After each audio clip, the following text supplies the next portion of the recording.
नमस्कार.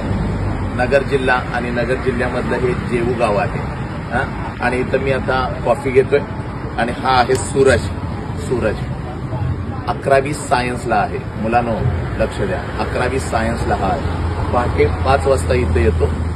जवळजवळ 9-9:30 पर्यंत इथं हा काम करतो आणि ज्या वेळेला वडील इथं येतील त्यावेळेला पुन्हा हा कॉलेजला जातो, कॉलेज करतो, सायंकाळी पुन्हा इथं येतो. अभ्यासी इतक्याच ताकदीनं तो करतो. 10वीला किती मार्क्स आहेत बघा? 73% मार्क्स त्यांनी 10वीला मिळवलेले आहेत आणि आता 11वी सायन्सला त्यांनी प्रवेश घेतलेला आहे.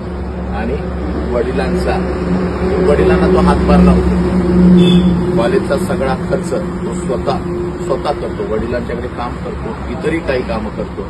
त्या पैशातून तो कॉलेज करतो. पुढे काय व्हायचं बघा? 8 सायन्सला प्रवेश घेतलेला आहे.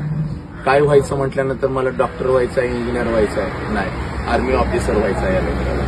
आणि यामध्ये तुला काही लागलं, आर्थिक पासून अगदी काही लागलं, माझे मी नंबर देतोय आता तुला, मला फोन करायचा. येस. आणि ही सगळी सेवा वडिलांची सुरूच ठेवायची. ओके. वंदे मातरम. जय हिंद, जय भारत. हा सूरज आहे.